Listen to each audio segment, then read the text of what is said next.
और अब बात पश्चिम बंगाल की। पश्चिम बंगाल में अगले साल चुनाव के बादल घिरने वाले हैं, लेकिन ममता बनर्जी ने चुनावी मौसम से पहले ही आयोग और बीजेपी पर हमलों की बारिश शुरू कर दी। और अब जब आप इस बारिश के बारे में पता करेंगे तो पता चलेगा कि ऐसी ही बारिश दिल्ली चुनाव से पहले भी हुई थी। रिपोर्ट दिखाते हैं।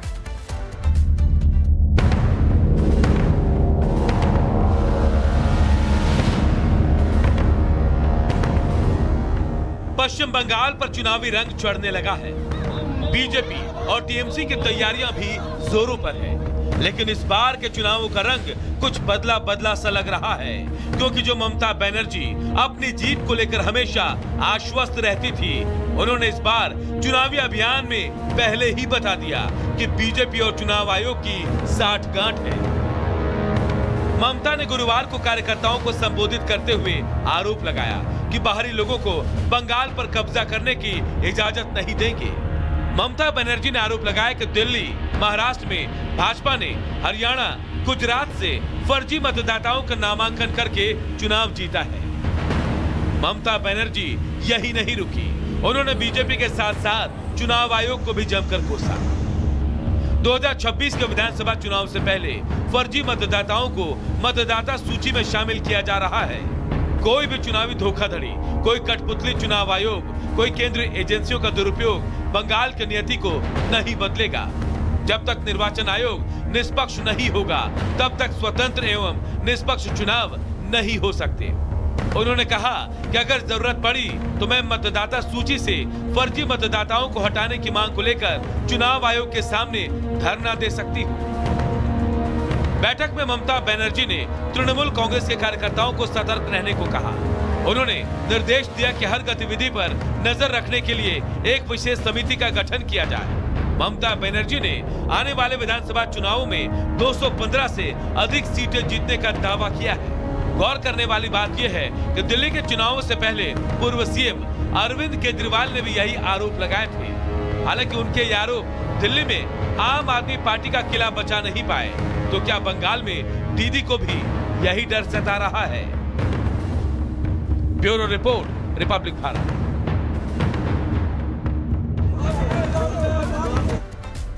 और आज अमेरिका और यूक्रेन के बीच बड़ी डील होने वाली है। डील के जरिए अमेरिका यूक्रेन के खनिज संसाधनों का इस्तेमाल करेगा, लेकिन इस डील के बाद भी लग रहा है कि नाटो में यूक्रेन का शामिल होने का सपना महज सपना बनकर रह जाएगा। रिपोर्ट देखिए।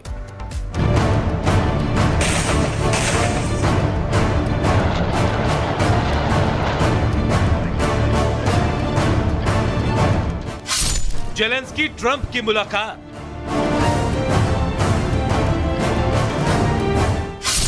खनिज समझौते पर बनेगी बात।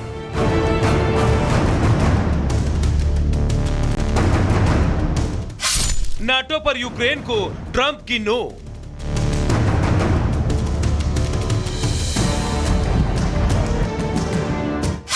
यूक्रेन पर पुतिन का भी दबाव।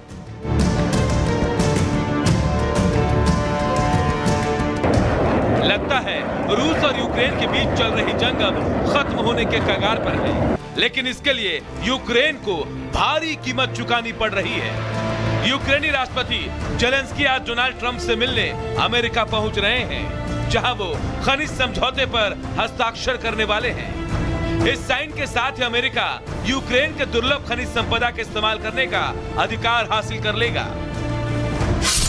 क्या है ये दुर्लभ खनिज और क्यों है खास? यूक्रेन में दुर्लभ और बेशकीमती खनिज का भंडार है, जो इलेक्ट्रॉनिक्स, सैन्य उपकरणों, बैटरी और हाईटेक इंडस्ट्री के लिए बेहद जरूरी है। दुनिया में इनकी सप्लाई फिलहाल चीन के नियंत्रण में है। अमेरिका नहीं चाहता कि इस बाजार में पूरी तरह से चीन का वर्चस्व रहे, इसीलिए वो यूक्रेन से इन्हें हासिल कर रहा है। इस बीच नाटो की सदस्यता मांग रहे यूक्रेन को डोनाल्ड ट्रंप ने जोर का झटका दिया और कह दिया कि यूक्रेन को नाटो की सदस्यता नहीं दी जा रही है और न ही अमेरिका ज्यादा सुरक्षा की गारंटी देगा। यूरोपीय सहयोगी यूक्रेन की सुरक्षा की जिम्मेदारी लेंगे। ट्रंप के इस बयान से यूक्रेन का नाटो में शामिल होने का सपना महज सपना बनकर रह जाएगा। ट्रंप कह रहे हैं कि पुतिन उनकी बात नहीं टालेंगे, तो इधर ट्रंप और जेलेंस्की की मुलाकात से पहले रूस ने भी बड़ा बयान दे दिया। क्रेमलिन की तरफ से साफ कर दिया गया है कि भले ही युद्ध रुक जाए, लेकिन रूस ने यूक्रेन के जिन इलाकों पर अपना कब्जा किया है वो उसे नहीं छोड़ेगा। ऐसे में समझा जा सकता है कि सब कुछ लुटाने के बाद भी जेलेंस्की को वो सब नहीं मिल पाएगा जिसकी वो उम्मीद लगाए बैठे थे। Bureau report, Republic Bharat.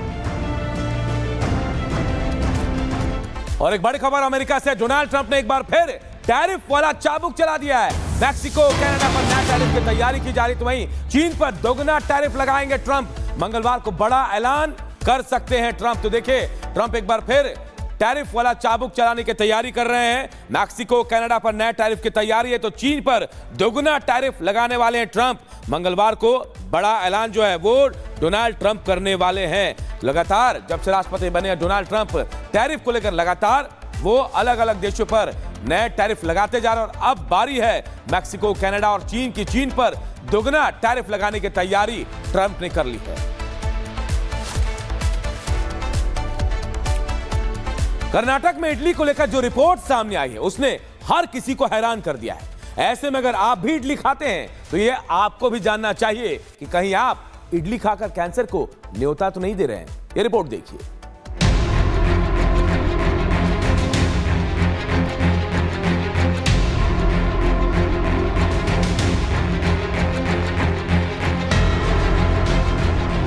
Idli दक्षिण भारत के सबसे पसंदीदा खानों में से एक है।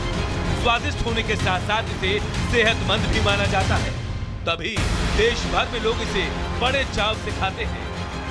लेकिन अगर आप इडली के शौकीन हैं तो अब आपको सावधान होना जरूरी है, क्योंकि कर्नाटक के स्वास्थ्य विभाग ने इसे लेकर चौंकाने वाला खुलासा किया है। दरअसल कर्नाटक में इडली के कुछ सैंपल जांच में फेल पाए गए। कर्नाटक खाद्य सुरक्षा विभाग ने जब होटलों में परोसी जा रही इडली की जांच की तो उन्होंने पाया कि इडली बनाने के लिए पॉलिथीन शीट का इस्तेमाल हो रहा है। यह आपके लिए इतना घातक है कि इसे खाने से कैंसर जैसी जानलेवा बीमारी तक हो सकती है। ये रिपोर्ट सामने आते ही हड़कंप मच गया और कर्नाटक सरकार ने फौरन इडली बनाने में प्लास्टिक शीट के इस्तेमाल पर रोक लगाई।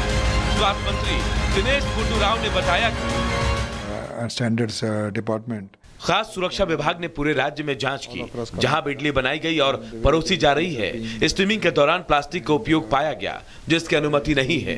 इससे पहले स्टीमिंग के लिए कॉटन के कपड़े या केले के पत्ते का इस्तेमाल किया जाता था, लेकिन अब प्लास्टिक शीट का इस्तेमाल हो रहा था।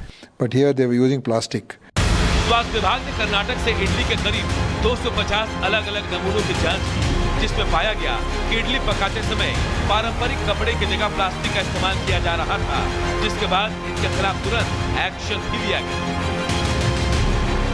Here they were using plastic, and that is a carcinogenic material which gets mixed into the food, into the idli, and that is something which is prohibited.